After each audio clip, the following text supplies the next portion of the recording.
귀한 찬양 감사합니다. 우리 하나님께 큰 영광이 되기를 간절히 기원합니다. 오늘 아침에 깜짝 놀라셨죠? 다 깜짝 놀랐는데 어떤 분은 무슨 일이 있었는지 모르시더라고요. 그래서 어떻게 모르실 수 있나 했더니 경기도에 살고 있기 때문에 경기도에 계신 분들한테는 그게 아마 가지 않은 것 같습니다. 그래서 서울에 있는 분들만 받은 것 같아요. 그래서 그분은 또 무슨 일이 일어났는지 전혀 몰랐다고 그런 분도 있었습니다. 오늘 아침에 이제 그 일을 통해서 우리가 하나 깨닫게 된 것은 우리 삶에는 언제 무슨 일이 일어날는지 모른다 하는 것이죠. 그렇죠?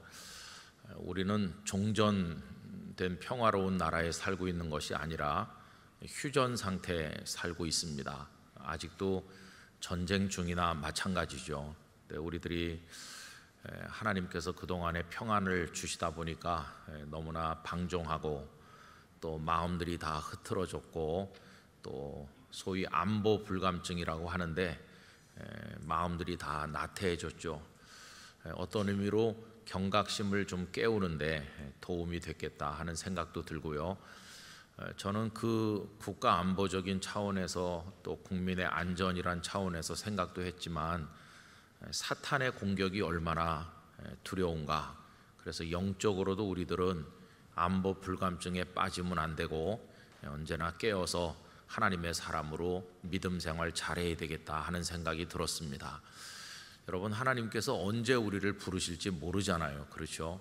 그러니까 하나님께서 우리를 부르시는 그거는 이렇게 휴대폰으로 뭐 오는 것도 없습니다. 하나님께서 부르시는 건 그냥 불러가는 거지 대피하라 뭐 그런 것도 없어요. 또 우리 성도들은 예수님을 믿고 천국을 사모하는 사람들이니까 하나님의 호출이 있으면 오히려 찬송하면서 가야 될 사람들인데, 그래서 그날이 언제일지 모르니까 그날과 그 시는 모르기 때문에 깨어있는 성도가 되기를 간절히 바라는 것입니다. 오늘 아침에 나름대로 다들 생각하시는 바가 많았으리라 그렇게 여겨집니다. 너무나도 잘 아는 글귀가 있죠. 그 함석헌 선생이 쓰셨다고 하는 그 사람을 가졌는가. 뭐 다들 아시기 때문에 앞에 조금만 읽으면 말리길 나서는 길 처자를 내맡기며 마음 놓고 갈 만한 사람 그 사람을 그대는 가졌는가. 온 세상 다 나를 버려 마음이 외로울 때에도 저 맘이야 하고 믿어지는 그 사람을 그대는 가졌는가. 근데 맨 끝에 이제 그 사람을 그대는 가졌는가로 끝나죠. 그렇게 믿음직하고 온 가족을 다 맡겨도 안심이 되고 뭐든지 다 부탁할 수 있고 이심전심으로 신뢰할 수 있고 사랑할 수 있는 그런 사람을 그대는 가졌는가, 이렇게 질문하는 내용으로 되어 있습니다. 여러분, 세상의 진정한 부자는 그러한 친구들을 많이 가진 사람이라고 이야기합니다. 그런 사람들이 살면서 몇 사람이라도 있으면 그 사람은 그래도 잘 사는 사람이다 말할 수가 있을 것입니다. 여러분, 우리가 태어나서 하늘나라에 갈 때까지 얼마나 많은 사람을 만나는 것일까요? 또 관계를 맺고 또 식사라도 한 그릇 하면서 그렇게 지나는 사람이 얼마나 많은지 누가 그걸 뭐 세보지는 않겠습니다만은 편차가 사람마다 클 것 같습니다. 어쨌든 우리들은 굉장히 많은 사람들을 만나는데 그 많은 사람 중에서 나의 사람이라고 부를 수 있는, 또 그에게 나도 그의 사람이 되어주고 그 사람은 또 나에게 나의 사람이 되어주는 이런 친구, 이런 관계, 이런 게 우리에게 얼마나 있나, 이런 생각을 해보게 됩니다. 오늘 본문은 사도행전에 나오는 유명한 기도입니다. 산헤드린 공회에 끌려가셨던 베드로와 요한 사도가 풀려났습니다. 산헤드린 공회 사람들은 굉장히 위압적으로 이 사도들을 잡아다가 가뒀지만 그 안진뱅이였던 사람이 멀쩡하게 일어서서 그들 옆에 있는 것을 보고 또 백성들이 다 그 모든 일의 정황을 알고 있기 때문에 어떻게 그들을 해할 수가 없었어요. 보는 눈이 많고 하니까. 그래서 다시는 예수의 이름으로 말하지 말라 이렇게 협박을 해가지고 위협한 다음에 내보낸 겁니다. 여러분, 베드로가 언제 감옥에 갇힌 적이 있습니까? 요한이 언제 감옥에 간 적이 있나요? 이분들은 다 그냥 평범한 소시민이었고 착하게 살던 사람들이죠. 그저 갈릴리 호반의 그 평화로운 곳에서 물고기를 잡으면서 그냥 정말 평범한 소시민으로 살던 사람들이죠. 여러분, 우리도 비슷해요. 우리 중에도 누가 뭐 밥 먹듯이 교도소를 드나드는 이가 없을 것입니다.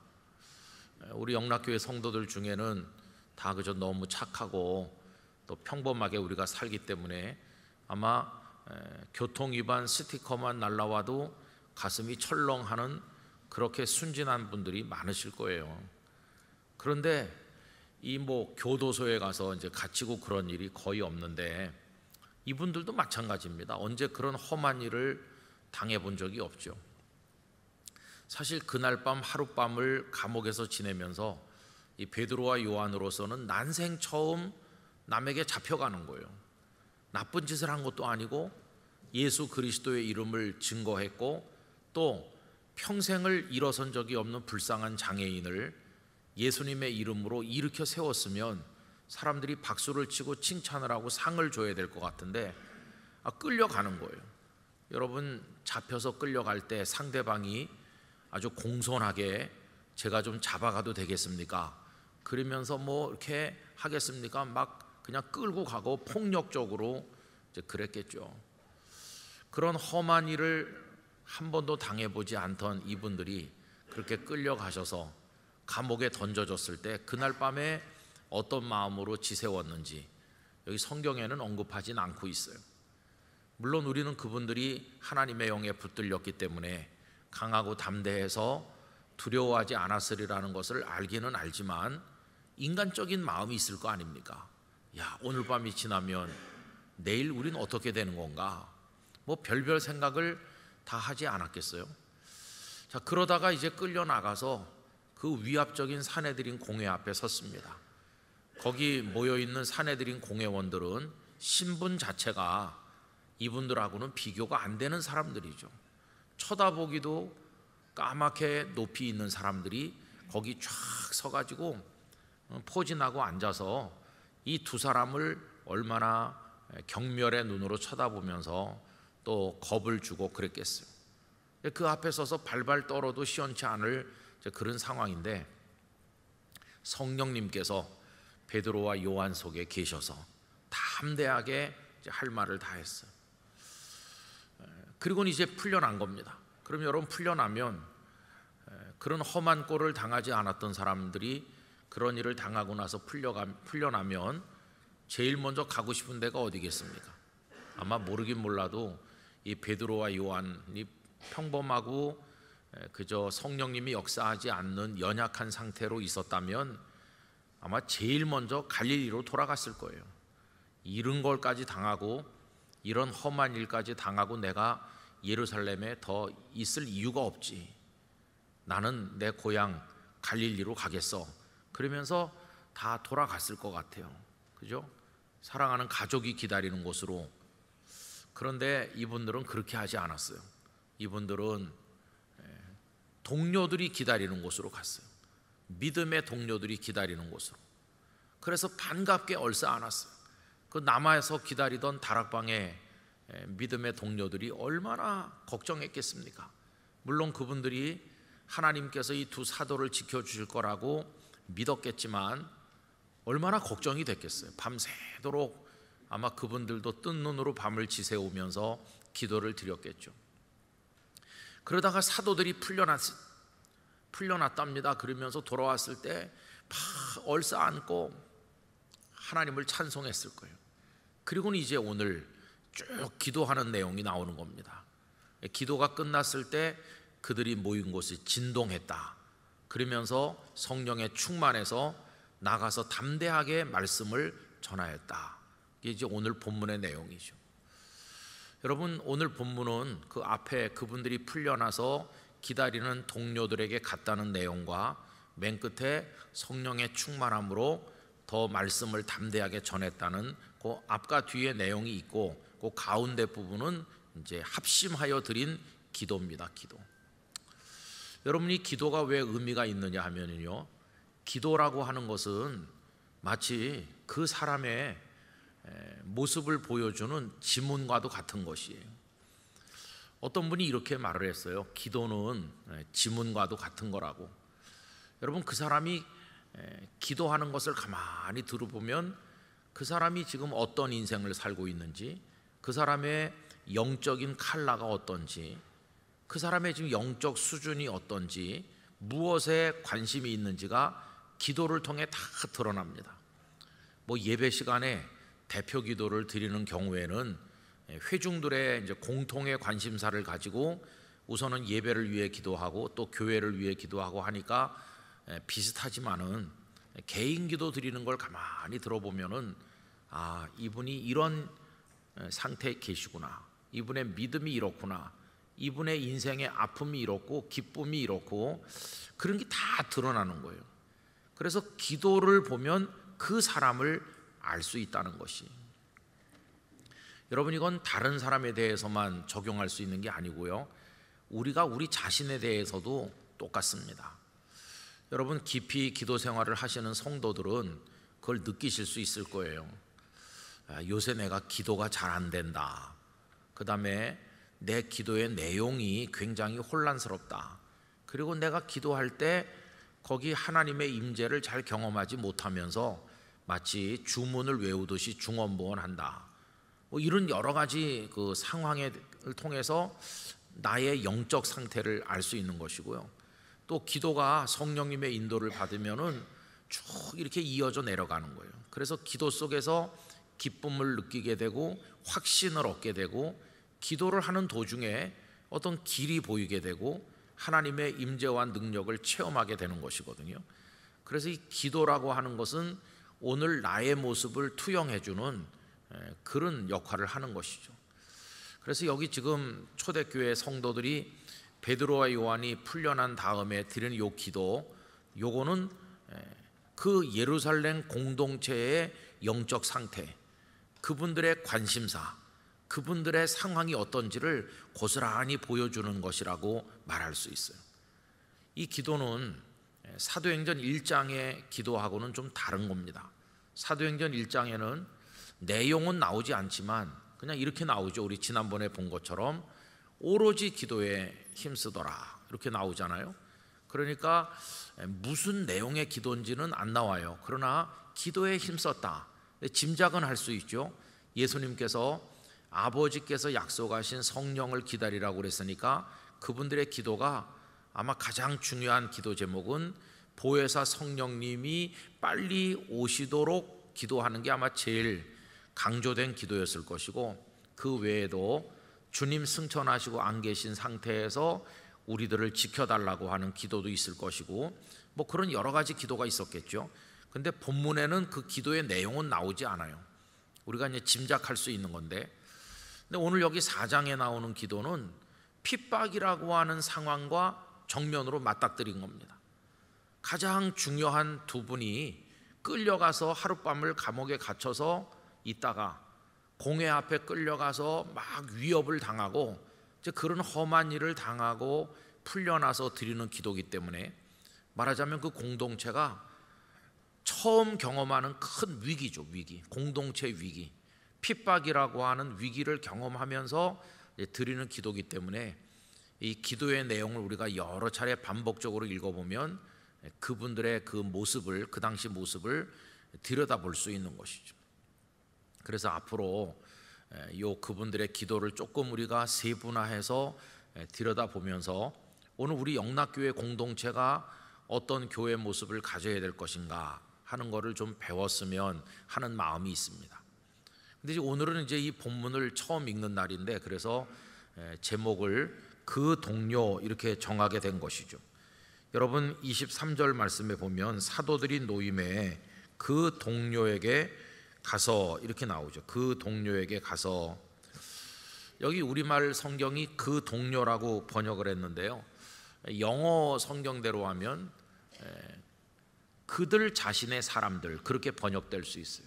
그들 자신의 사람들, 그냥 사람들이 단순히 모여 있는 곳에 갔다기보다는 이 베드로와 요한의 사람들, 이렇게 번역할 수 있어요. 그러니까 그냥 사람들이 아니고요, 나의 사람들, 이렇게 말할 수 있을 정도로 굉장히 서로에게 연결되어 있는, 밀접하게 연결되어 있는 관계, 그걸 보여주는 것입니다. 여기 그 동료라고 번역된 헬라어 단어가 디오스라고 하는 것인데, 그 뜻이 뭐냐 하면은 나에게 속한, 그런 뜻입니다. 자신에게 속한. 그러니까 우리가 결혼을 하잖아요. 그러면은 남편은 아내에게 속하는 겁니다. 그 다음에 아내는 남편에게 속해서 디오스가 되는 것입니다. 그러니까 우리가 세상에 많은 사람들을 만나지만 누구에게나 나는 당신의 사람입니다, 당신은 내 사람입니다, 이렇게 하지 않잖아요. 그건 오히려 진짜 이상한 거죠. 그런데 딱 결혼한 부부끼리는 나는 당신의 사람이고 당신은 나의 사람이고, 이게 얼마나 밀접한 관계입니까? 이 디오스라고 하는 단어가 보여주는 의미는 그렇게 깊이 연결되어 있는 그 관계가 뗄래야 뗄 수 없는 관계인 것을 보여줄 때 이 디오스라는 단어를 쓰는 거죠. 그래서 그 동료에게로 갔어요. 그래서 저는 만약에 이제 이 번역을 한다면 동료라고 번역하는 것보다는 동지라고 번역하는 게 더 좋았겠다, 그런 생각을 저 개인적으로 하고 있습니다. 근데 이제 동지라는 말이 조금 오해될 수도 있어요. 그러니까 그 이념 운동을 하는 사람들, 무슨 이데올로기를 가지고 뭔가 이렇게 하는 사람들이 동지 하다 보니까 지금 대한민국 사회에서 동지 그러면은 약간 좀 이상하게 생각돼요, 그죠? 그래서 경계하는 단어가 되는 거나 마찬가지죠. 여러분, 우리 친구라는 말을 많이 쓰지만 옛날에는 동무라는 말을 많이 썼어요, 그죠? 동무생각, 얼마나 정겨운 노래입니까? 근데 요새 동무 그러면은 딱 떠오르는 게 정겹다, 그런 게 아니라 저 위쪽이 생각나잖아요. 그러니까 이게 참 단어가 오염되는 슬픔인 건데, 동지 그러면은 꼭 무슨 노조투쟁 같이 하는 사람, 또 무슨 뭐 그렇게 좀 이상하게 생각이 돼요. 근데 사실은 여기는 단순한 동료가 아니에요. 동지죠, 동지. 여러분, 동료와 동지의 차이가 명확히 다릅니다. 동료는 우리 같은 회사 다녀요, 같은 사무실에 근무해요, 그러면은 동료입니다, 그죠? 같은 사무실에서 같은 일에 종사하는 동료죠. 근데 이 두 사람은 동지는 아닐 수 있어요. 왜 그러냐 하면, 만약에 그 회사에 노사분교가 생겨가지고 어떻게 해결해야 될지 갈등이 심하다고 할 때 같은 옆에 책상 놓고 앉은 동료이긴 하지만 뜻은 다를 수 있거든요. 한 사람은 나는 그 노조 운동하러 간다 그러면서 한 사람은 갈 수 있고, 한 사람은 요새 회사가 굉장히 어렵다는데 우리가 좀 양보해야 되는 거 아니야? 그러면서 사장님도 굉장히 요새 죽을 지경이라는데 이번엔 좀 조용히 있어야 되는 거 아닌가? 이렇게 생각이 다를 수 있잖아요. 그래서 나는 안 가, 그럴 수도 있는 거죠. 그러니까 그땐 뜻이 다르잖아요. 그러니까 동료이기는 하지만 동지는 아닌 거죠, 그죠? 동료라는 단어보다 동지라고 하면은 그 바라보는 목적이 같고 생각이 같고 뜻이 같은 모든 게 이렇게 하나로 일치될 때 그걸 동지라고 하는 것인데, 여기 지금 이분들은 동료라기보다는 하나님의 나라를 향해서 모든 걸 함께하는, 생명까지도 함께하는 동지, 이렇게 번역하는 게 훨씬 더 맞다는 걸 알 수 있어요. 그럼 여러분, 이 동지는 어떤 사람들인가? 여러분 2절 말씀을 다 같이 읽어보겠습니다.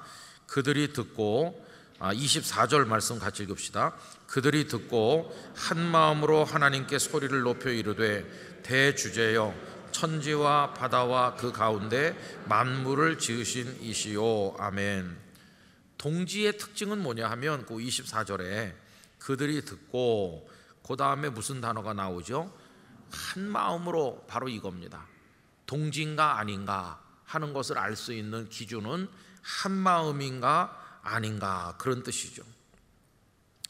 여기 한 마음이라고 번역된 단어는 호모 뒤마논이라고 하는 건데, 호모, 여러분이 호모라는 말도 참 이상하게 오해가 돼요, 그죠? 호모래 그러면은 이상한 연상을 하시는데, 원래 이 호모라는 단어는 아주 순수하다, 아주 같다, 동질이다, 똑같은 거다, 이럴 때 호모라는 단어를 쓰는 거거든요. 근데 뒤마논이라는 것은 어떤 생활 습관이라든지 아니면 어떤 정서, 마음의 정서, 그런 걸 말하는 게 뒤마논이에요. 그러니까 호모 뒤마논은 그 생각도 같고 정서도 같고 어떤 지향하는 내용이 똑같은, 삶에 임하는 원리, 태도가 똑같은 걸 말하는 거예요. 근데 우리 번역 성경에서는 이걸 갖다가 한 마음으로 이렇게 번역을 해서 한 마음.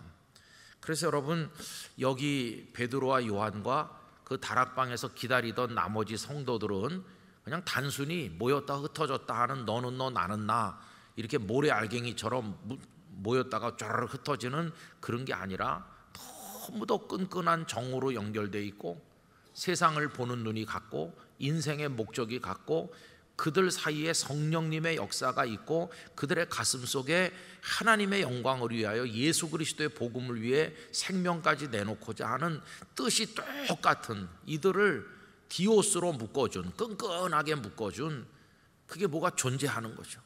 그래서 그들은 한 마음으로 이렇게 지금 번역되는 거죠. 여러분, 이게 이제 교회 공동체의 아주 중요한 모습이라는 걸 우리에게 보여주는 것입니다. 여러분, 참 이제 현실 속에서 우리 사이에 이제 그런 게 있나 이렇게 생각을 해보면 이게 참 마음 아플 때가 많이 있어요. 그저 어떤 목사님께서 이제 교회 부임해가지고 젊은 날에 부임해서 한 30년, 뭐 한 25년 이렇게 이제 오래 그 교회에서 목회하시잖아요. 그럼 뭐 성도들이 몇백 명, 뭐 혹은 몇천 명 이렇게 있을 수도 있고 더 클 수도 있는데, 얼마나 많은 그 성도들하고 만나겠어요. 주일날마다 예배 시간에 얼굴을 마주대고, 또 혹은 또 뭐 1대1로 만날 수도 있고, 어떤 모임에서도 만나고 같이 회의도 하고, 또 뭐 가끔씩 성지순례도 같이 가기도 하고, 뭐 이렇게 저렇게 한 목사님이 몇십 년 있다 보면 많이 이렇게 얽히고 설키죠.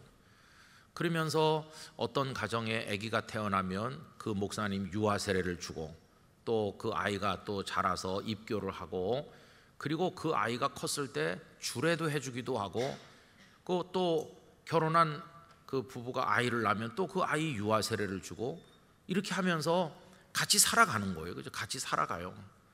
처음에는 어느 목사님이 새로 오면, 우리 목사님은 뭐 성격이 이런 것 같아, 목회 스타일이 뭐 이러니 저러니, 뭐 설교가 이렇고 저래, 뭐 많은 얘기가 있지만은, 그래서 호불호가 갈릴 수가 있지만 한 30년 같이 살다 보면요, 그냥 가족같이 되는 거예요. 가족. 여러분, 아들 딸 낳아서 키우실 때 다 마음에 들어서 키우세요? 아들 딸 보면 뿔난 녀석도 있고 못된 녀석도 있고, 그래도 그냥 가족이니까 정들어 사는 것처럼 목회자들과 성도들의 관계도 처음에는 뭐 이것저것 생각하지만 몇십 년 살다 보면은 그냥 정이 드는 거예요. 같이 그래서 영적 가족을 이루고 같이 살아요. 그러다가 이제 그 성도들이 한 사람씩 목사님보다 먼저 세상을 떠나는 분도 많고, 목사님 가서 또 장례식을 하고, 그리고 또 그러다 보면 목사님이 또 나이가 드셔서 이제 은퇴도 하고 그런 거죠.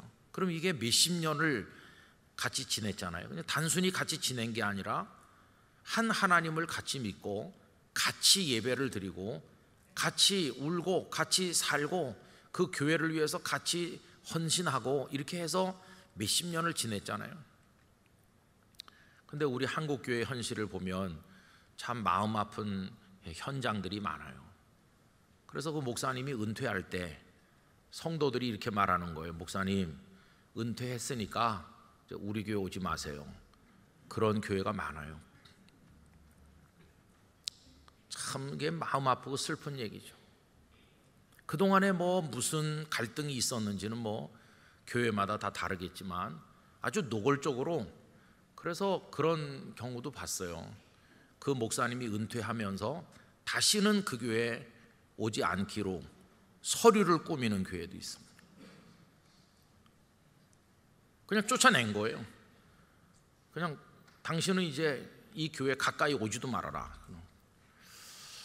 그럼 그 목사님 입장에 제가 서보진 않았지만은, 그 교회 하나를 보고 신학교 졸업하고 가가지고 뭐 그 목사님도 사람이니까 실수도 했을 거고 마음 아픈 일도 많이 했을 거고 뭐 잘 못한 것도 많겠죠 물론. 그러나 이러나 저러나 간에 하여튼 간에 교회로부터 쫓겨나는 거 같잖아요. 갈 데가 없어요. 당장 은퇴하고 나면 어느 교회 그 다음 주에 가서 예배 드려야 되는지 갈 데가 없는 거죠. 여러분, 이런 현실을 어떻게 생각하세요? 그 목사님에게 동지가 있었나? 그 목사님과 성도들 사이에 서로에게 그분의 사람이 되어주는, 그는 나의 사람이 되어주고 그런 관계가 이게 있었나? 그 교회 성도가 한 1000명 된다 그러면 그 1000명 중에서 한 사람도 그런 관계가 없다면 이거 정말 참 슬픈 거 아닙니까? 근데 그런 일이 많아요. 그것도 가장 사랑을 부르짖는 교회에서. 여러분, 교회보다 더 많이 사랑을 얘기하는 공동체가 어디 있겠습니까? 하나님은 사랑이시다. 우리는 하나님께로부터 나서 사랑을 알고 요절을 줄줄 외우는데 참 현실은 그 반대인 경우가 많아요. 그래서 내가 그에게 동지가 돼주고 그가 나에게 동지가 돼주는 그런 관계가 우리 교회 안에 얼마나 있나. 우리 영락교회처럼 그저 평범한 교회가 아니고 성도들이 많은 교회는 성도들은 굉장히 많아요. 그럼 여러분들은 어떻습니까? 영락교회를 40년 50년 부모님 때부터 그 윗때부터 다니시는 분들도 계시는데 여러분들이 몇십 년을 영락교회 안에 주일학교 때부터 있었는데 이 많은 사람이 와글와글하는 이 교회 다니시면서 저 집사님은 나의 디오스다, 나는 그의 디오스고, 이러면서 믿음의 뜻을 끝까지 모아서 같이 사랑하면서 끝까지 주님을 위해서 함께 헌신하는 그런 믿음의 동지들을 영락교회 안에서 몇 사람이나 만나고 계신 겁니까? 그냥 뭐 어떤 기관에 같이 배치됐으니까 같이 일하다가 또 뭐 다른 부서로 가면 또 남남처럼 되고 그런 건가? 때로는 뭐 이렇게 같이 일을 하다 보면 의견이 안 맞기도 한데 그 다음부터는 원수 되는 건가? 아니면은 정말 디오스가 되는 건가? 그래서 여러분, 이런 생각들을 우리가 좀 해봐야 돼요. 사탄은 하나님의 교회를 허물려고 온갖 공격을 다 하고 있는데 결국은 두 가지 중에 하나죠.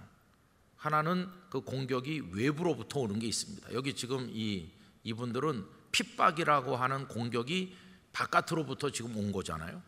그런데 그 베드로와 요한이 마치 최전선에 나가서 싸우는 병사와 같고 기다리는 사람들은 후방에 있는 병사와 같은데 그들 속에는 공동 전선이 형성돼 가지고 베드로와 요한이 풀려나서 나오시니까 끌어안고 같이 기도하는 진짜 동지의 모습을 보이는 거죠. 그러면은 그동안 한국 교회가 바깥으로부터 공격이 왔을 때 언제나 똘똘 뭉쳐서 여기 우리 선배들이 보여주는 것처럼 그런 모습을 일사불란하게 보여주고 사탄과 싸움에서 승리해 왔는가라고 질문한다면 참 마음 아프게도 그렇지 못해요. 여러분, 그 가장 단적인 예를 든다면 신사참배 문제를 말할 수 있습니다. 일제 말기에 신사참배 문제가 얼마나 힘들었습니까? 그건 바깥으로부터 온 공격이죠. 일제라고 하는 그 잔혹한 전체주의 체제에서 만주를 점령하고 동남아를 점령하면서 수많은 사람을 죽음으로 몰아넣었던 그 일본 제국주의자들, 거기 우리가 첫 번째로 먹힌 식민지가 됐죠. 일본 천황을 향해서 또 일본 신사를 만들어 놓고 거기다가 절을 하는데, 그럼 바깥으로부터 온 적이면 우리 안에서는 한국교회 성도들끼리는 똘똘 뭉쳐가지고 이게 한 마음으로 이게 돼야 되는데 그게 다 갈라졌어. 그래서 주기철 목사님이나 안희숙 여사나 또 많은 그런 목사님들이 투옥되기도 하고 성도들이 가서 고초를 받고 어떤 분은 거기서 순교하기도 하고 어떤 분은 몸에 장애가 생긴 채로 나오기도 하고 어떤 분은 중간에 이제 풀려 나온 분도 있고 거기서 돌아가신 분도 있고 그런 분들 하여튼 다 우리가 존경하잖아요. 근데 이제 해방이 됐을 때 신사참배를 하지 않으시고 온갖 고초를 겪다가 일제가 이제 망해가지고 해방된 다음에 감옥에서 나오신 분들, 이분들을 추록 성도 이렇게 불렀습니다. 옥에서 나오신 성도. 그러면 바깥에 있었던 사람들은 뭡니까? 바깥에 있었던 사람들은 평양 신사에 가서 다 단체로 신사참배하고 일제와 협력해가지고 예배드리기 전에 동방요배하고 그리고 하나님 앞에 예배하는 그런 식으로 하면서 여전히 교회를 유지했던 많은 다수가 있잖아요. 해방이 되고 나니까 도덕적인 영적인 명분에 있어서 우위를 점한 분들은 당연히 추록 성도였어요. 이분들은 고생을 많이 했고 믿음의 정절을 지켰으니까 이분들은 존경받는 훌륭한 분들이 됐고 신사참배하면서 이렇게 일본과 손발을 맞추면서 지냈던 사람들은 다 부끄러움에 처하게 되는 건데, 그러면 이분들이 해야 될 건 뭘까요? 그동안 우리가 믿음의 정절을 버리고 하나님 앞에서 제대로 못한 거 회개합니다. 이분들은 회개를 했어야 되는 거고, 이쪽 사람들은 뭘 했어야 될까요? 긍휼히 여기고 용서해서 품어주는 그런 아량이 필요한 거죠. 그러면 이게 하나가 됐을 텐데 우리 한국교회는 그걸 못했어요. 여기 추록 성도들이 처음에는 존경받긴 했어요. 저분들은 고생 많이 하시다 나오셨다고. 근데 이분들의 약점은 뭐냐 하면 우리는 신사참배 안 하고 감옥 가서 고생하고 죽기도 하고 이렇게 했는데 너희들은 뭐냐 그러면서 신사참배한 형제 자매들을 굉장히 신랄하게 공격하고 저주받을 자인 것처럼 정죄하고 이렇게 했어요. 품어주거나 용서하는 일이 없었어요. 또 반대로 이쪽에 있는 분들은 우리는 신사참배하고 그랬으니까 하나님 앞에 입이 100개라도 할 말이 없다 그러면서 자숙하고 철저히 회개해야 되는데 한 2달 자숙했어요. 한 2달 자숙하더니 그 다음에는 뭐라고 말하기 시작했냐면 고생은 감옥 안에만 있는 건 아니었다. 감옥 바깥에도 치욕이 있었다. 우리가 그 사람들하고 협력하고 싶어서 했겠느냐? 그래도 우리가 그 사람들한테 고개를 숙여가면서 비굴하지만 그 치욕을 겪으면서 그래도 교회를 지켰기 때문에 그나마 교회가 몇 개라도 남아있는 거지. 그러면서 우리도 할 일을 했다 또 이렇게 말하기 시작했어. 근데 숫자가 어디가 많을까요? 신사참배 했던 쪽이 훨씬 많죠. 그래가지고 이게 하나가 되지를 못하고 바깥으로부터 공격을 받았는데 나중에 보니까 안에서 금이 쫙 가면서 갈라져 나간 거예요. 그래서 여러 가지 우여곡절이 있었습니다마는 신사참배 하시지 않고 고통을 많이 겪으셨던 그분들이 중심이 돼가지고 교단이 따로 생긴 거죠. 여러분 우리가 흔히 고신 이렇게 부르는 고려파 장로교회가 그런 분들에 의해서 생겼어요. 그리고 우리 통합교단, 합동교단 그 나머지 교회들은 이쪽에 다 후손들이에요. 여러분 우리도 다 이쪽의 후손입니다. 그러면 지금 와서는 어떻게 됐을까요?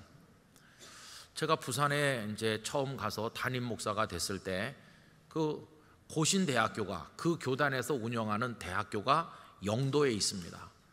그러니까 저는 통합층 목사고 영도에는 교회가 한 60개 있었는데 그 중에서 한 16개 정도가 고신측 교단에 소속된 교회들이에요. 우리 통합측 교회는 몇 개 안 됐어요. 그러니까 뭐 영도 기독교 연합회 이렇게 모이는데 가보면은 다 고신이 좌지우지하고 나머지 교단들은 뭐 교회가 몇 개 안 되니까 이렇게 있었어요. 그래도 뭐 연합회 활동은 같이 했습니다. 부활절 연합예배도 같이 드리고 또 1년에 한 번씩 소풍도 가고 그렇게 했어요. 이제 그러다가 조금 이렇게 낯이 익어가지고 제가 고신 측 어느 교회 담임 목사님을 여전도회인지 남선교회인지 하여튼 헌신 예배 드릴 때 설교 한번 부탁했어요. 그랬더니 그분이 설교하러 오셨습니다. 그래가지고 이제 설교하러 강단에 올라오셔가지고 하시는 말씀이 이거였어요. 설교 시작하기 전에 첫 마디가 김은성 목사가 오라고 그래서 내가 설교하러 왔습니다. 나는 왔지만 우리 교회에 김은성 목사를 설교하러 오라고 청하지는 못합니다. 그렇게 얘기하더라고요. 그래서 나중에 끝난 다음에 아니 목사님 그런 얘기를 뭐라고 하세요? 그랬더니 내가 아무리 김 목사님을 우리 교회 강단에 설교를 하도록 세우려고 그래도 우리 교단에서 통합측 목사들은 설교시키지 말아라 이렇게 있다는 거예요. 왜냐하면 당신들은 그 신사참배하지 않은 그걸 지켜내려온 조상님들을 모시고 있는 그쪽이고 저 통합측, 합동측 저것들은 다 신사참배했던 타락한 사람들의 후손들이다. 이래가지고 이 강단에 세우지 말라는 거예요. 그래서 제가 섭섭했을까요? 하나도 섭섭하지 않더라고요. 다 이해가 됐어요. 이게 한국교회의 아픔이구나, 아픔. 아직까지도 몇십 년이 지났는데 제가 목회하러 갔을 때가 1990년이니까 해방은 1945년이니까 45년 이상 지난 거 아닙니까? 거진 50년이 지났는데도 이게 골이 깊게 파여가지고 강단 교류가 안 돼요. 한국교회가 이렇게 갈라져 있는 거죠. 참 마음이 아프더라고요. 그런데 이제 한 10년쯤 지나니까 조금 달라졌어요. 그 고신 교단에서도 이제 통합측 목사도 불러서 설교시켜도 된다. 이렇게 조금 달라진 것 같아요. 그 다음부터는 제가 고신대학교 학생들 채플에도 자주 갔고 또 고신대학교 총장님 부부는 저희 교회 주일날 나오기도 했어요. 그 사모님이 늘 고정적으로 나오시고 또 뭐 고신대학교에 우리 통합측 교회지만 장학금을 후원하기도 하고 또 고신대학교 학교 행사에 저를 불러서 설교를 시키기도 하고 통합과 고신이 이렇게 가까이 지냈어요. 그리고 제가 고신 교단에서 하는 장로님들 수련회 거기 가서 이제 경주에서 설교하기도 하고 고신 목사님들 세미나에 강의하러 가기도 하고 그 다음부터 친하게 지냈어요. 그래서 서서히 이제 예수 그리스도 안에서 고신은 뭐고 통합은 뭐고 감리교 뭐고 다 뭐냐, 예수님을 구주로 믿으면 우린 다 동지다, 동지. 이제 이렇게 하는 게 맞는 거 아니겠어요? 그렇죠? 그래서 바깥으로부터 오는 공격에 대해서 우리 이제 한 덩어리로 뭉쳐야 되는 거고. 근데 두 번째로 사탄이 이제 우리를 공격하는 건 뭐냐 하면은 자꾸 안에서 문제가 생기게 만들어요. 여러분 요즘에 사탄은 많은 교회 안에서 문제를 일으킵니다. 그래갖고 성도들 상호 간에 갈등이 깊어지게 만들어요. 또 교역자들과 성도들 간에도 다툼이 심해지고, 그래서 아까 말한 것처럼 어떤 목사님이 은퇴하면 우리 교회에 이제 오지 마세요, 이런 지경에까지 이를 정도로, 그럴 정도로 안에서 갈등하고 다투게 하는 거예요. 그래서 매주일 같은 찬송가를 부르고 같은 분이 대표 기도하면 똑같이 아멘하고 같은 본문을 읽고 같은 설교를 들으면서도 마음은 다 갈래갈래 찢겨져 가지고 이게 동지가 못 되고 있는 거죠. 여러분 한국의 수많은 교회들이 다 그런 상태에 머물러 있어요. 그래서 오늘 여기 이 본문에 베드로와 요한이 사내들인 공회에서 풀려났을 때 그 동료에게 갔다. 그 동료, 그 동지라고 번역하는 게 더 좋을, 사랑하는 이들, 서로 걱정해주고 뜻이 같은 믿음의 그 동지들이 있는 곳으로 갔다. 그분들이 갈 데가 있었구나. 가면 환영해주는 사람이 있고 같이 끌어안고 기도할 믿음의 형제 자매들이 있는 그런 사람들이 있다고 하는 게 베드로와 요한에게 얼마나 위로가 되고 힘이 됐겠어요. 만약에 베드로와 요한이 풀려났는데 동지가 한 명도 없다, 그럼 이분들이 어디로 가면 되겠습니까? 어디 가서 위로받고 어디 가서 다시 힘을 충전하면 좋겠습니까? 그런데 그 다락방에는 많은 성도들이 이분들이 돌아오기를 기다리면서 눈물로 기도하고 있다가 딱 만난 거예요. 그래서 같이 한 마음으로 기도했더니 모인 곳이 진동한 것이에요. 여러분, 하나님의 영의 역사로 모인 곳이 진동할 정도의 하나님의 능력이 역사하려면 그 전제가 있잖아요. 한 마음이 되어야 성령님이 역사하신다는 걸 알 수 있어요.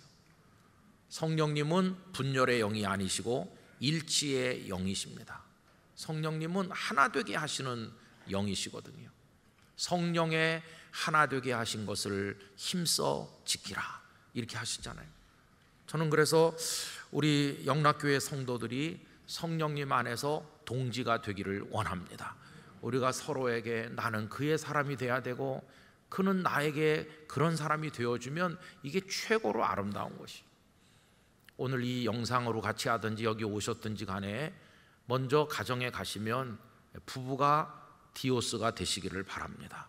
남편과 아내 사이에 여보 우리는 하나님을 같이 믿는, 부부이기 이전에 우리 하나님을 같이 믿는 믿음의 동지야. 당신하고 내가 같은 천국을 향해 걸어가는 거고, 당신은 나를 위해 기도해주고 나는 당신을 위해 기도해주고, 당신 교회 가서 충성된 일꾼 되도록 내가 뒷받침해주고, 당신도 나에게 그렇게 해주고, 우리 가족들은 서로에게 이렇게 해주고, 우리 가족이 그리스도 안에서 믿음의 동지가 되는 거다. 한 사람이 바깥에 나가서 공격을 당하고 와도 그 가정 안에서 위로가 되고 새 힘을 얻고 같이 기도하는 가정 공동체가 되고, 그렇게 돼야 되는 것이 우리 성도와 성도 사이에도 마찬가지인 것입니다. 근데 참 마음 아프게도 예수님은 이런 말씀을 하신 적이 있어요. 장차 형제가 형제를, 아버지가 자식을 죽는 데 내어주며 자식들이 부모를 대적하여 죽게 하리라. 또 마태복음 10장 36절에는 사람의 원수가 자기 집안 식구이리라. 참 마음 아픈 거죠. 그래서 가족들이 다 갈라지고 교회 성도와 성도들이 다 갈라져 가지고 이게 이제 사탄이 가장 기뻐하는 그런 모습이 되고 마는 것이죠. 여러분, 오늘 본문 이 2절 말씀을 통해서 풀려난 그분들이 그 동료, 그 동지에게 가서 한 마음으로 요게 보여주는 아름다운 교회 공동체의 모습을 우리 영락교회가 배우기를 간절히 원합니다. 여러분, 저는 여러분들에게 이런 말씀도 드리고 싶어요. 앞으로 우리가 얼마나 더 살게 될는지 모르잖아요. 그런데 요 사는 얼마간의 시간을 통해서 여러분들과 영적인 목표와 뜻을 함께 할 수 있는 디오스들을 많이 만들어 가시기를 바랍니다. 그래서 우리가 뭐 교회에서 장로, 권사, 집사, 목사 이런 거 다 내려놓고, 집사님 우리 둘은 같이 기도하는 기도 동지가 되면 좋겠어요. 우리가 더 늙어서 80, 90이 돼도 우리 같이 기도하면서 집사님도 나도 한 푼씩이라도 모아서 우리 어려운 교회도 돕고 우리 어려운 사람 전도도 하고 우리 같이 영적인 동지가 됩시다.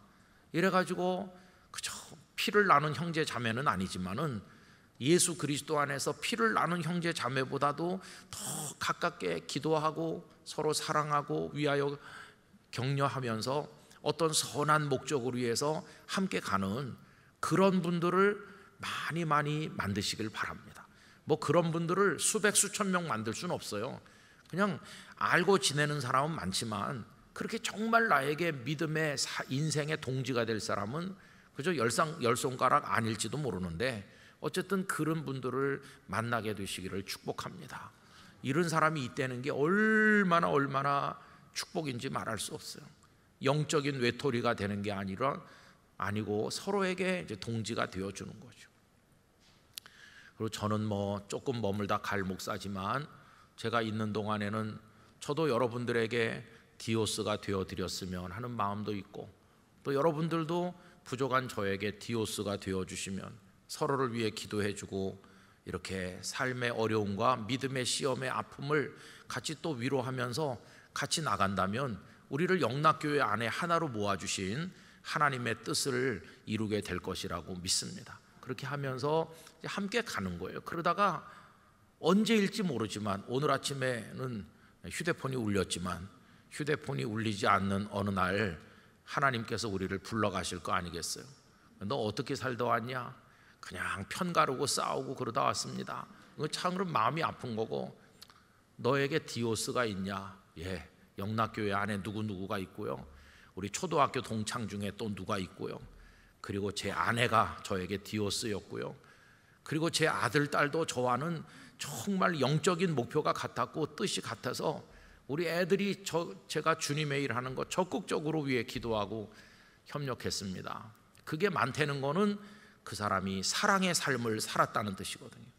거룩한 사랑의 삶을 살았다는 뜻 아니겠어요? 그런 이들을 주님이 얼마나 기뻐하시겠어요. 어서 오너라 그러면서 내가 너의 디오스였다, 알고 있니? 내가 너의 모든 것을 알고 있었고, 그리고 너도 나의 사람이 되어줘서 내가 기쁘다, 이러면서 우리를 끌어안아 주실 거 아니겠어요? 여러분들이 그런 모습으로 남은 인생을 살아가게 되기를 간절히 바라는 것입니다.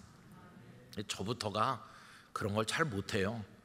이렇게 하려면 조금 더 이렇게 사랑이 많고 좀 섬세하고 좀 너그럽고 부드럽고 그래야 되는데, 제가 대학교 졸업하는 날 찍은 사진이 얼마 전에 우리 대학 동기가 찾았다고 그러면서 보내왔는데요, 그 대학 졸업식 때 찍은 사진을 저희 애들이 보고는 충격을 받은 것 같아요. 어휴, 이렇게 눈매가 쌀쌀맞고 무섭고, 이렇게 우리 아버지가 그냥 얼굴에 정이라고는 하나도 없는 살벌한 사람이었어? 이렇게 우리 애들이 충격받는 것 같더라고요. 제가 좀 이렇게 뻣뻣하고 그렇게 보이는 것 같아요. 저도 그 디오스가 잘 못 돼줄 때가 많았어요. 우리 땅끝 교회를 28년이나 있었지만은 떠나고 나니까 그게 제일 마음에 걸리더라고요. 제가 조금 더 이렇게 했어야 되는데, 아마 영락교회를 떠난 다음에도 뭐 다른 게 후회되는 건 아니고 그게 제일 후회가 될 것 같아요. 저도 이제 그런 모습으로 더 해보려고 기도하는데 형편없죠, 그죠?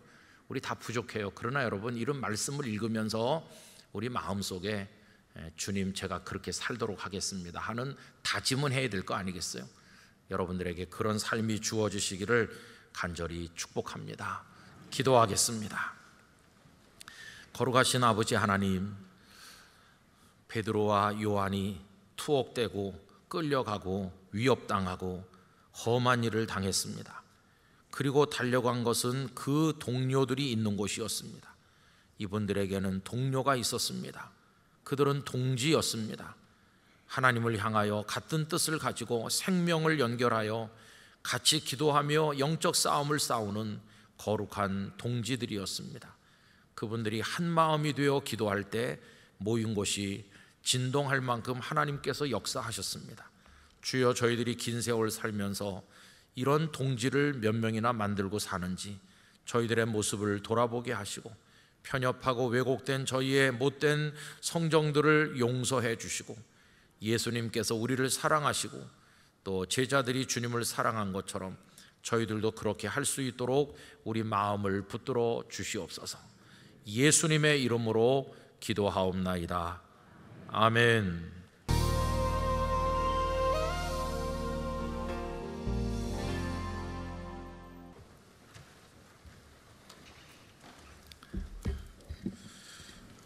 다들 잘 지나셨죠? 오늘도 예배하는 자리에 불러주신 우리 하나님께 큰 영광을 올려드립니다.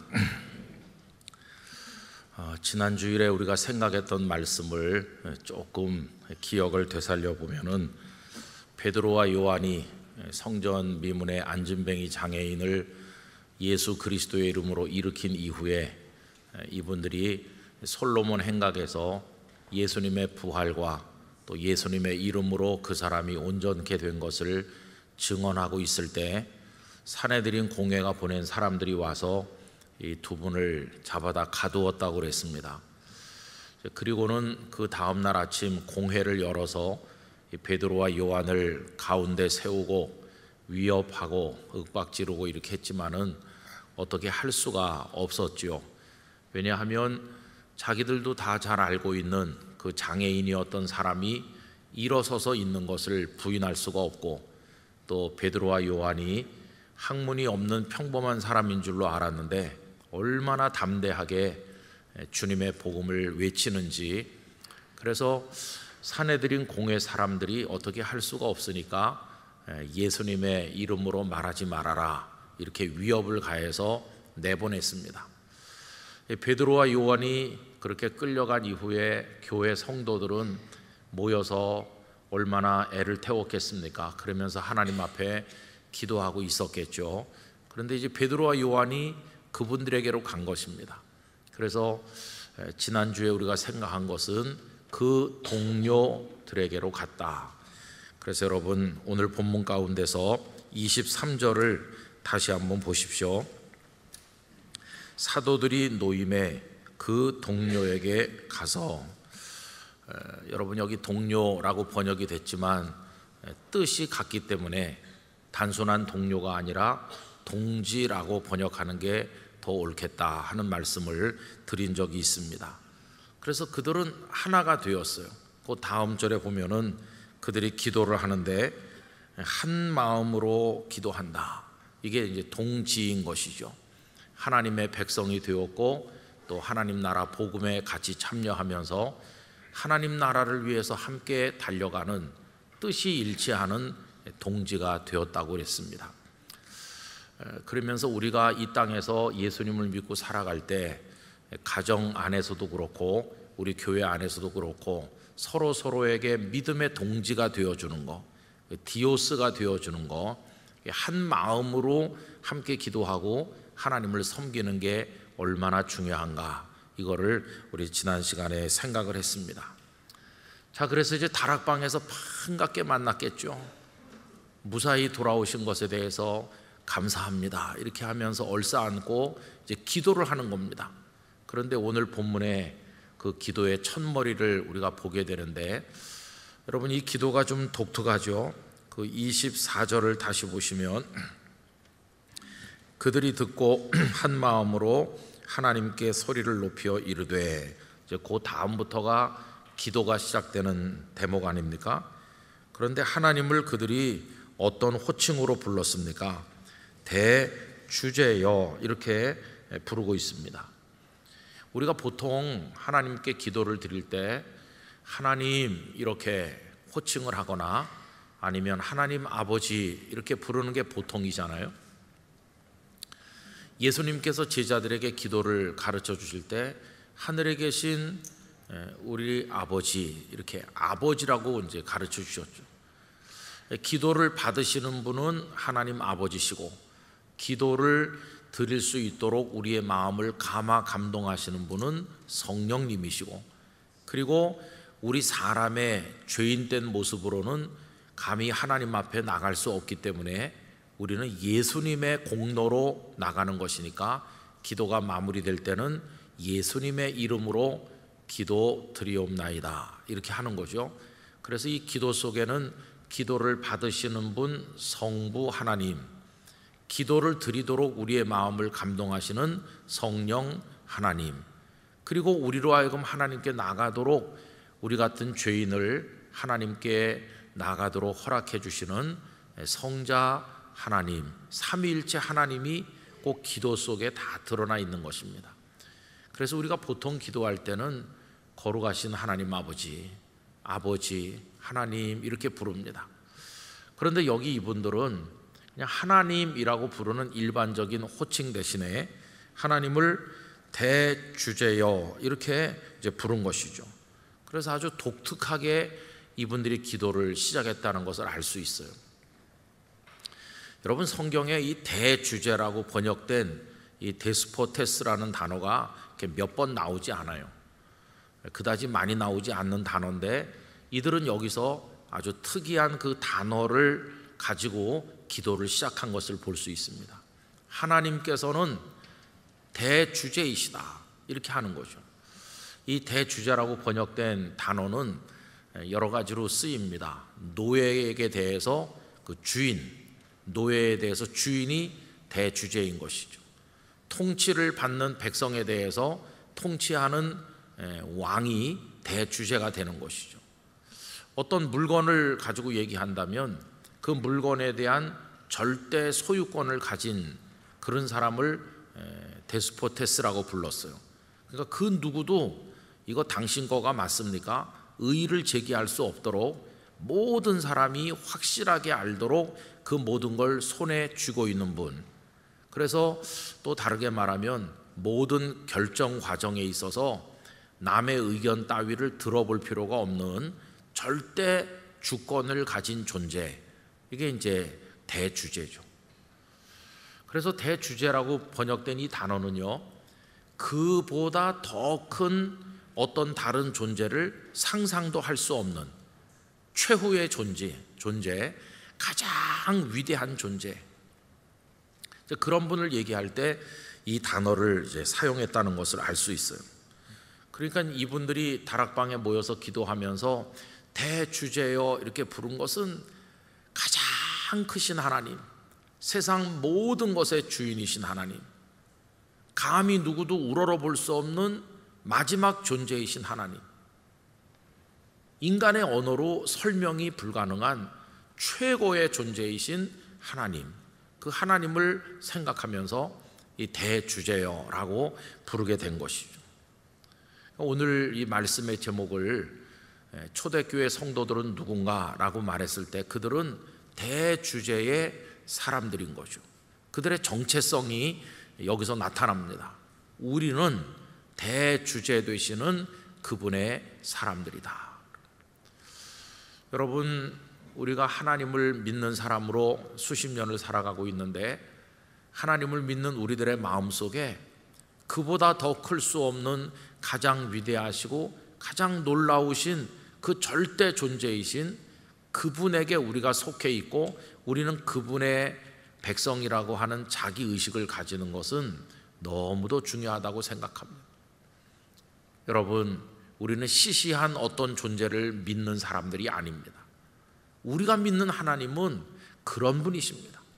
오늘 이 수요 기도회를 함께 나누는 영락의 성도들이 오늘 이 말씀을 가슴속에 새기면서 우리의 하나님이 얼마나 위대하신 하나님인가를 다시 한번 자각하게 되기를 바랍니다. 여러분, 우리는 어떤 잡신을 섬기는 존재가 아니에요. 타협이 가능한 그런 대상을, 비교가 가능한 그런 대상을 섬기는 사람들이 아니고 최고의 존재이신 하나님의 자녀들인 것이에요. 이게 우리에게 영적으로 얼마나 긍지가 되고 자부심이 되는가 하는 것을 깨달아야만 될 것입니다. 그러면서 이분들은 그 하나님을 어떤 분으로 고백했느냐 하면은 창조주이심을 고백하였어요. 여러분, 24절을 우리 다 같이 읽어보도록 하겠습니다. 그들이 듣고 한 마음으로 하나님께 소리를 높여 이르되 대주제여 천지와 바다와 그 가운데 만물을 지으신 이시요, 온 천지 만물의 창조주이시다. 여러분, 천지, 천은 하늘을 말하는 거고 지는 땅을 말하는 거죠.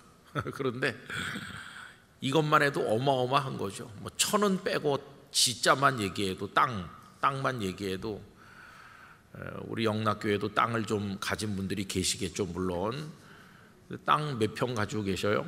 땅. 우리나라는 땅을 많이 가진 분들이 땅 하면서 산다 그러는데 땅을 얼마나 가지고 계십니까? 그래서 많이 가진 분은 뭐 몇백만 평 임야 같은 거 가진 분이 계실지 모르겠어요. 그러나 이 지구촌 전체를 땅이라고 그렇게 얘기할 때 그거 얼마나 광대합니까? 우리 상상을 하기 어려워요. 우리 그저 예전에 농촌에 계신 우리 부모님들 그저 조그마한 초가집을 짓고 잘 사는 사람은 기와집 짓고 그리고 뭐 몇마지기 농사하고 대개가 다 그렇게 살았죠.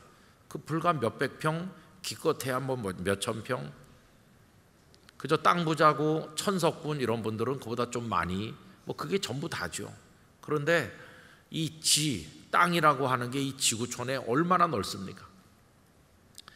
여행을 많이 하는 사람도 아무리 하루 종일 여행을 하고 이어서 계속 여행을 해도 그 땅들을 다 밟아보지도 눈으로 보지도 못한 채로 세상을 떠나요. 그렇게 넓고 그 땅에 살고 있는 동물들이며 사람들이 얼마나 많습니까? 우린 땅 하나만 봐도 알 수가 없어요. 제대로 몰라요. 거기다가 하늘까지 붙이면 이건 더 모르는 거죠. 여러분, 우리의 육안이 볼 수 있는 하늘은 도대체 어디까지겠으며, 또 과학이 발전해서 여러 위성들을 저 멀리 보내고 있지만은 그것들이 갈 수 있는 곳이 어디까지겠으며, 빛의 속도로 수십억 광년씩 달려도 도달 못하는, 상상을 못하는 광대한 우주이고 보면은 우리가 뭐 얼마나 알겠습니까? 자, 큰 거는 그렇다고 치고 또 그 속에 작은 것들이 있잖아요. 제가 최근에 연세대학교 김웅빈 교수라는 분의 강의를 들을 기회가 있어서 1시간 들었는데, 참 그분은 재미난 얘기를 잘 하시더라고요. 여러분, 집에서 강아지를 키우시고 고양이를 키우는데 그런 동물들을 뭐라고 부르냐면 반려동물이라고 합니다. 반려동물. 근데 이 교수님은 재미난 표현을 쓰시더라고요. 미생물을 가리켜서 반려미생물 이렇게 부르셨어요. 근데 이분은 이제 그 연세대학교 시스템 생물학부인지 학과 이름을 옛날엔 그냥 생물학과였는데 앞에다 시스템자를 붙여가지고 과 이름을 바꿨대요. 근데 거기서 계시면서 우리 몸 안에 여러 미생물들을 연구하는 거죠. 그분이 재미난 얘기를 했어요. 다들 다이어트 하시려고 애를 쓰시잖아요. 그러면은 체중계 위에 올라가셔서 예컨대 70kg다 그러면은 그 교수님 말씀이 한 3kg는 빼도 된답니다. 어떻게 3kg를 빼도 되냐 하면은 70kg인 사람 그 체중 속에서 3kg 정도는 미생물의 무게래요. 우리 몸 안에 있는 미생물을 다 끌어모아 가지고 그거를 무게를 달면은 한 3kg에서 4kg쯤 된대요. 그러니까 우리 각자가 다 한 3kg 이상의 미생물을 태어나면서부터 죽을 때까지 가지고 다니는 거니까 그분은 반려미생물이라고 부르는 거예요. 강아지나 뭐 이런 것들은 바깥에 반려죠. 바깥에, 내 몸 바깥에 있는데 미생물은 우리 몸 속에 있으니까 이거보다 더 가까운 반려미생물이 어딨냐고. 그런데 그 미생물 덕택에 소화도 되고 그런 것들 덕분에 우리가 산다는 거예요. 그런 게 아무것도 없으면은 살 수가 없다고. 거기 이로운 것도 있고 물론 해로운 것도 있겠지만은, 그러면서 우리 눈이 그저 시력이 시원치 않은 게 참 다행이라고 하시더라고요. 우리 눈이 너무 밝아서 우리 몸에 붙어 있는 미생물을 다 볼 수 있는 정도로 밝으면 못 살 거라고 하시더라고요. 여러분, 우리 입안에서 계속 침이 나오는데 침을 티스푼으로 하나 정도 받아가지고 해보면 그 침 한 스푼 속에 티스푼 하나에 한 5억 마리 정도의 거기 미생물이 있대. 5억 마리. 그리고 뭐 손바닥 보면은 막 와글와글하고 그냥 못 사는 거죠. 못 살아. 끔찍해서 못 살 거라고 그래요. 그러면서 시력이 안 좋은 걸 하나님 앞에 감사해야 된다고. 참 재미난 얘기를 많이 들었어요. 그거 들으면서 야, 그렇구나. 우리가 뭐 똑똑한 것 같고 굉장한 것 같지만은 우리 몸 안에 있는 그것도 모르는 거예요. 그거 하나도 눈으로 볼 수도 없고 그것들이 우리 몸속에 어떻게 돌아다니면서 무슨 기능을 하는지 그것도 우리 모르잖아요. 그죠? 그런 것부터 시작을 해서 이 광대무변한 우주며 땅에 있는 모든 것이며 그걸 뭐 어떻게 알겠어요? 그런데 하나님은 천지와 또 바다 속에 또 얼마나 굉장한 게 많습니까? 그 가운데 만물을 지으셨고 그 모든 것을 살게 하시고 우주 만물이 운행되게 하셔서 때가 되면 해가 떠오르고 달이 떠오르고 그 모든 게 궤도를 따라 돌게 하시고 그 모든 걸 움직이고 나가시고 그 안에 살고 있는 모든 생물들이 먹고 숨쉬고 살도록 인도하시는 하나님이시다.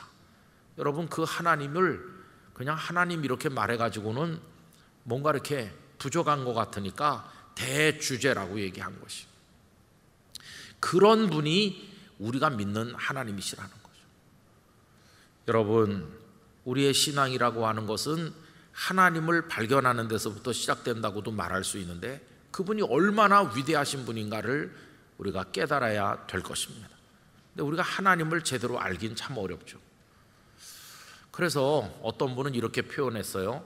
진정한 믿음에 도달하려면 하나님의 영광에 의해서 압도당하는 체험을 해봐야 된다. 야, 하나님이 이런 분이시로구나. 나는 정말 거기 티끌만도 못하구나. 우리가 성경을 읽어보면 하나님의 존전에서 자기 자신을 먼지같이 표현한 분들이 여러 분 있어요. 또 지렁이 같은 이스라엘이라고도 말씀하셨어요. 아니 어떻게 나 같은 만물의 영장을 지렁이라고 부르냐, 성경을 읽다가 기분이 나쁘다 이러는 분이 있을지 모르지만 하나님의 그 위엄 앞에서 우리는 지렁이 같은 존재이기도 하고 먼지 같은 존재이기도 하고 그렇다는 거예요. 그 하나님의 경이로우심 앞에서 압도당하는 그런 체험을 하면은 그분을 경외하지 않을 수 없는 거죠. 내가 뭐 조금 이 땅에서 성공해서 남들에게 부러움의 대상이 되고 뭐 조금 남들보다 능력이 있고 좀 가진 게 많다고 우리가 거들먹거릴 때가 있지만은 그 하나님 앞에 가면은 아무것도 소용이 없는 거죠. 여러분, 우리는 종교개혁자 마틴 루터를 조금 알고 있죠. 우리는 루터 그러면은 믿음으로 의롭게 되는 거, 그래서 종교개혁의 깃발을 드신 분, 오직 믿음, 뭐 이 정도는 신앙생활 하신 분들은 상식처럼 알고 있는데, 사실은 루터 이분이 거기에 도달하기까지 그 먼저 했던 영적 체험은 하나님 앞에 압도당하는 거였어요. 압도당하는 거. 이 시간에 다 말씀드릴 수는 없습니다만은 1517년이 보통 종교개혁의 기원이라고 말하죠. 1517년에 루터가 95개 조항을 비텐베르크 대학 안에 있는 군의 예배당 그 문에다가 이렇게 붙인 거 아닙니까? 근데 사실은 이 루터의 영혼을 밑바닥부터 뒤흔드는 일은 훨씬 전에 있었어요. 한 서너 차례 단계가 있었다고들 얘기하죠. 그 첫 번째 단계는 1505년 7월쯤 됐는데 슈테오른하임이라고 하는 시골에서 시골길을 걸어가고 있었어요. 찌는 듯이 무더운 날이었는데 그날 갑자기 막 무서운 폭우가 쏟아지면서 뇌성 번개가 엄청나게 쳤어요. 그는 시골길을 걷다가 그 뇌성 번개 앞에서 완전히 자지러졌습니다. 그때 그는 죽음을 느꼈다고 그래요. 그 죽음의 공포에 사로잡혔어요. 그는 원래 그 아버지께서 그가 법률가가 되기를 원해서 법을 공부하고 있었는데 그 무시무시한 뇌성 번개 거기 있으면서 안나라는 성인을 불렀어. 성 안나요 이렇게 부르면서, 그때 이제 중세 시대 때 캐톨릭적 신앙이니까 뭐 그땐 개신교가 없어서 캐톨릭 개신교 이런 구분이 무의미합니다만은 하여튼 캐톨릭이 그 중세적 그 신앙을 계승했다고 우리가 생각하잖아요. 그래서 성인들을 숭배하는 신앙이 있을 텐데 안나를 부르면서 살려달라고 외쳤어요. 그때 그가 하나님 살려주세요 이렇게 안 하고 성 안나요 이렇게 부른 건 아주 굉장히 중세적이죠, 그죠? 어쨌든 그렇게 비명을 지르면서 제가 수도사가 되겠습니다. 살려주시면 이 법률가가 되지 않고 수도사가 되겠습니다. 이게 그의 첫 번째 하나님께 압도당하는 체험이었다고 얘기합니다. 그리고 이제 그는 그렇게 결심했던 그대로 아버지의 극심한 반대를 무릅쓰고 에어푸르트 그 수도원에 들어가서 수도사가 됐어요. 그리고 처음에 견습 수도사로 한 2년 정도 훈련을 받았습니다. 그리고 이제 두 번째 하나님께 압도당하는 일은 언제 있었느냐 하면은 견습 수도사의 그 기간이 끝나서 이제 자기 자신이 처음으로 미사를 집례하는 날이 왔어요. 미사를 집례하는데 거기 성만찬 예식이 같이 진행되거든요. 그래서 그게 예수님의 몸이고 예수님의 피다. 여러분, 그 중세적인 그 성만찬 이론은 오늘 우리 거하고는 좀 다릅니다. 종교개혁자들도 일치를 이루지 못했던 첨예한 논쟁이 있는데 이 시간에 그걸 말씀드릴 수는 없지만, 하여튼 캐톨릭적으로 얘기하면은 그 집례하는 사람이 축복 기도를 하고 나면 그게 더 이상 떡이 아니고 예수님의 몸으로 트랜스 그렇게 변화되는 거다. 더 이상 빵이 아니고 예수님의 몸이다. 이렇게 화채설이라고 하는 거를 그 사람들은 생각했거든요. 그러니까 루터가 이제 미사를 집례하면서 자기 눈앞에 떡하고 그 포도주가 있는 건데 이게 포도주와 떡이 아니고 예수님의 피고 예수님의 몸이라고 생각하는 그 순간 그가 두려움에 사로잡혔습니다.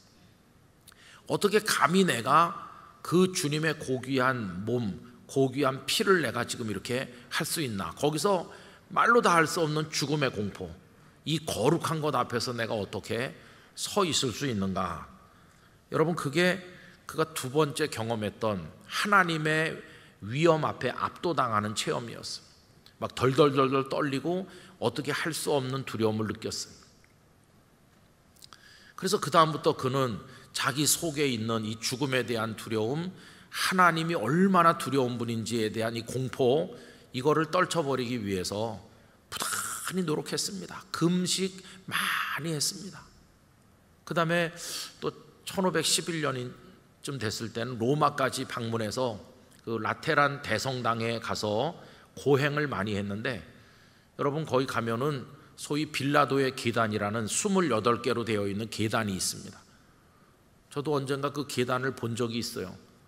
지금은 사람들이 올라다니면서 손상될까 봐 나무로 그걸 덮어놓은 걸 봐서 속에건 보질 못했는데, 이 빌라도의 계단이 사실인지 아닌지 모르는데 전해오는 전승이 빌라도 총독의 관저에 있었던 그 계단이다.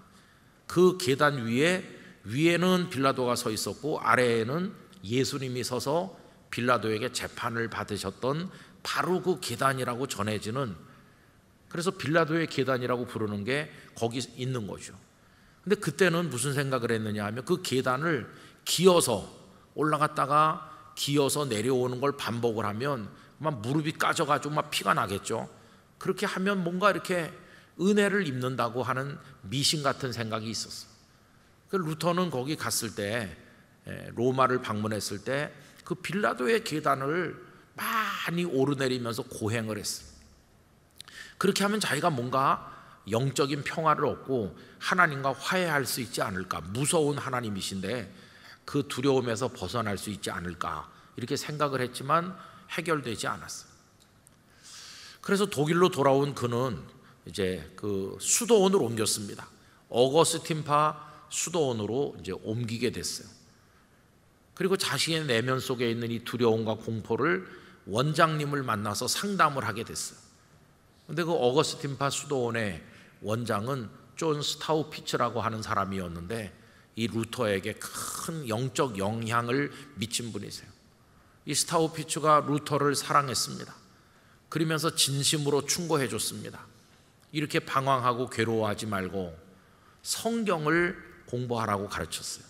성경은 하나님의 말씀이니까 성경을 깊이 연구하고 그리고 묵상하고 공부를 해라. 그래서 그가 성경을 공부하지 않으면 안 되도록 하려고 그에게 비텐베르크 대학 안에서 성경을 가르칠 숙제를 줬어요. 자네가 성경을 연구해서 가르치게. 그러니까 성경을 연구하지 않을 수가 없게 된 거죠. 우리는 보통 루터가 로마서 1장 17절 오직 의인은 그 믿음으로 말미암아 살리라에 감동받은 걸로만 생각하는데, 사실은 로마서를 공부하기 전에 그가 제일 먼저 접했던 성경 중에 하나는 시편이었어. 시편. 어느 날 그가 그 어거스틴파 수도원 건물 안에 이렇게 탑 같은 게 있는데, 여러분 옛날 중세 때 건물들을 생각해 보면 다락방 같이 탑이 있고 거기 방들이 있는데, 거기서 성경을 연구하고 이렇게 하다가 소위 탑의 체험이라고 하는 걸 합니다. 그 탑에서 성경을 읽다가 그날 마침 그가 읽고 있었던 성경은 시편 22편이었어요. 시편 22편. 여러분 시편 22편 그 1절 그쪽에 보면 이런 말씀이 나옵니다. 내 하나님이여 내 하나님이여 어찌 나를 버리셨나이까. 여기까지만 읽어도 떠오르는 귀절이 있으시죠. 예수님께서 십자가에 달리셨을 때 엘리 엘리 라마 사박다니 하면서 나의 하나님 어찌하여 나를 버리시나이까. 그게 딱 생각나잖아요. 바로 요 시편 22편 1절 거기서 이제 그 예수님의 십자가상의 기도랑 연결되는 거거든요. 거기 계속 읽어보면 어찌 나를 멀리하여 돕지 아니하시오며 내 신음하는 소리를 듣지 아니하시나이까. 그날 그 탑에서 시편을 공부하다가 이 22편 1절 말씀을 읽는 도중에 하나님 앞에 다시 압도당했어요. 그게 루터의 세 번째 체험이라고 얘기합니다. 이 체험은 어떤 것이었느냐 하면은, 아니 어떻게 이렇게 공포스러운 나의 하나님 나의 하나님 어찌하여 나를 버리시나이까, 하나님에 의하여 버려지는 존재. 지금 루터의 마음속에 오랫동안 있는 고통은 뇌성 번개 속에서 하나님이 날 죽이시려고 한다.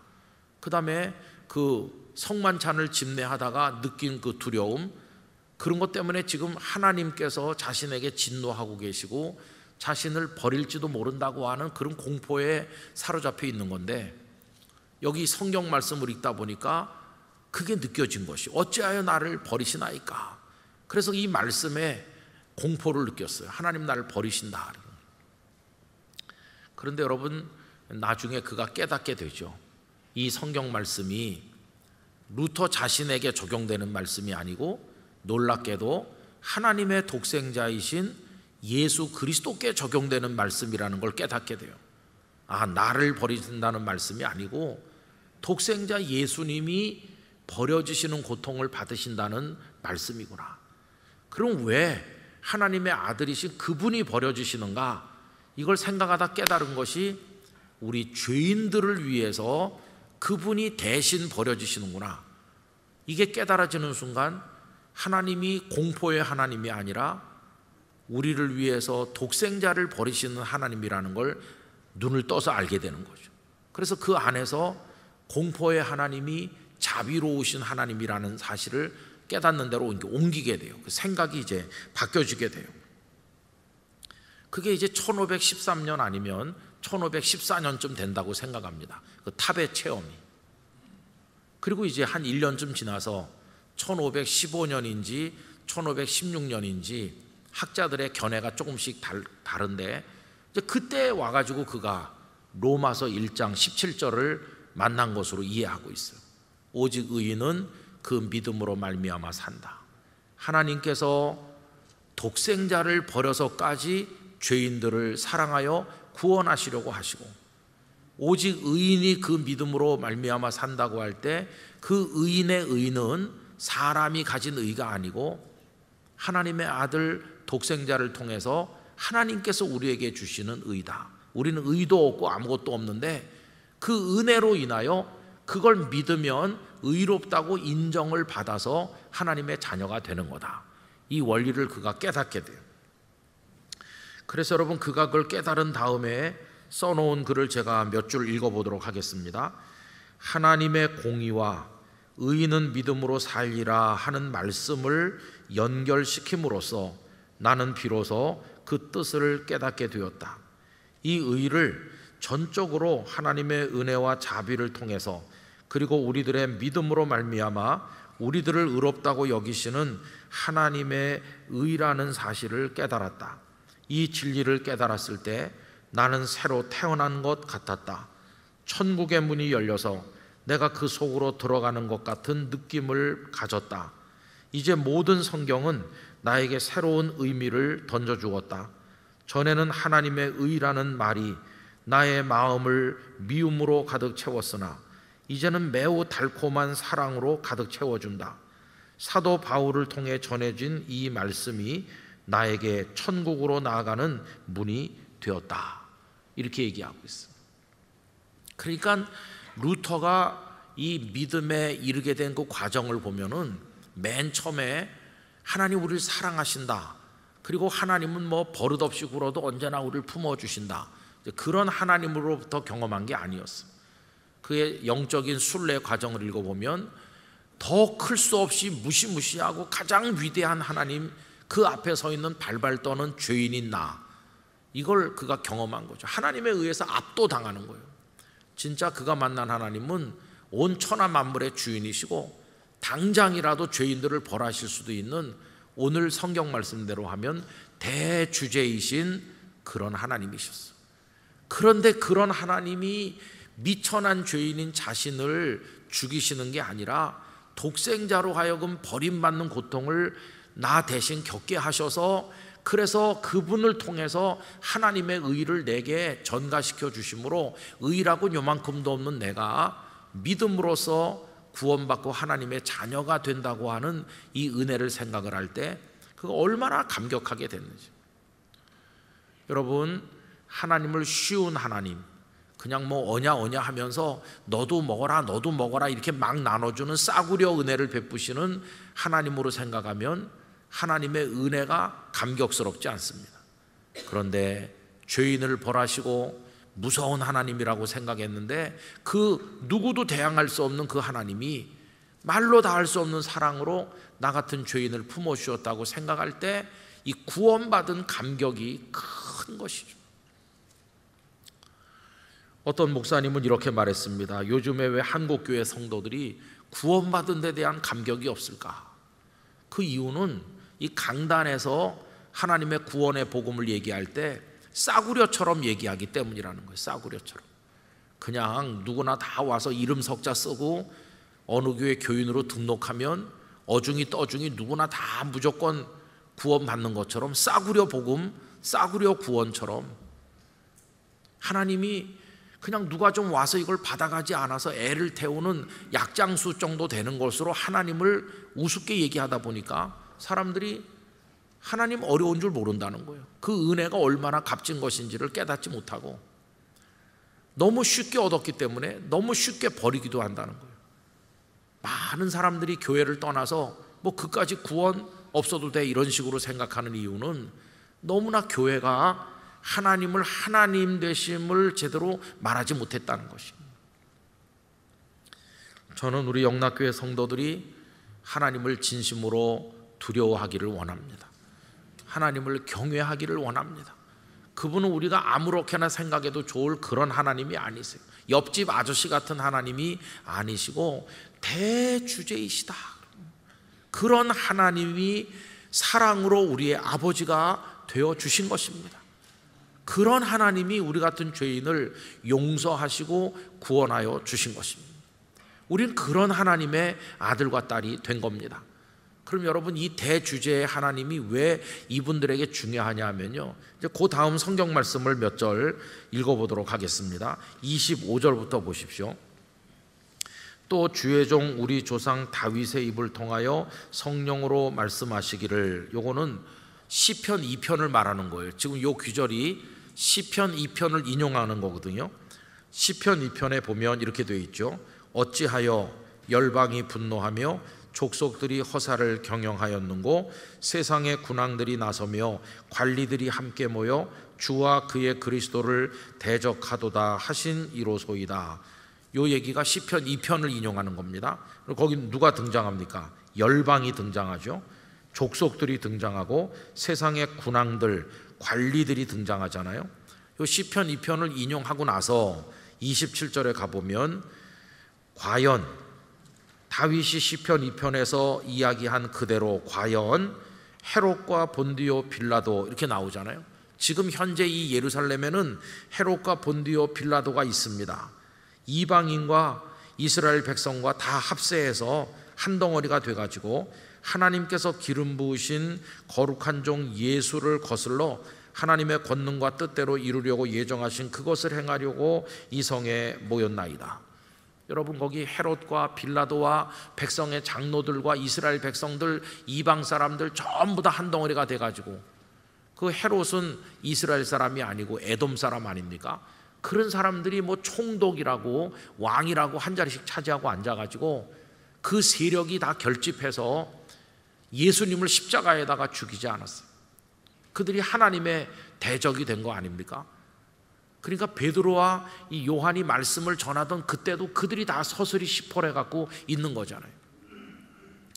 그런데 이분들이 하나님을 대주제라고 부른 이유는 뭐냐 하면은, 하나님, 헤롯이 아무리 대단한들, 빌라도가 아무리 굉장하다 한들, 아니 빌라도를 총독으로 보낸 로마 황제가 대단하다 한들, 그들이 다 힘을 합쳐서 한 덩어리가 된다 할지라도 우리는 두려워하지 않습니다. 왜? 우리의 하나님은 대주제이시니까요. 그 얘기를 하는 것이에요.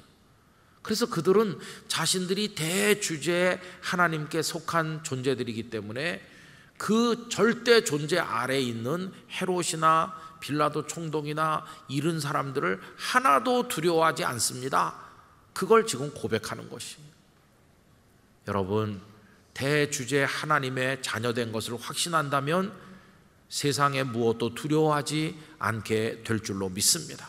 가장 크신 분의 사람이니까, 가장 높으신 분의 사람이니까, 절대자이신 그분의 소속된 사람이기 때문에 그 무엇이 우리를 위협을 해도 우리들은 그 하나님을 의지하고 강하고 담대한 믿음으로 이겨낼 수 있게 될 것입니다.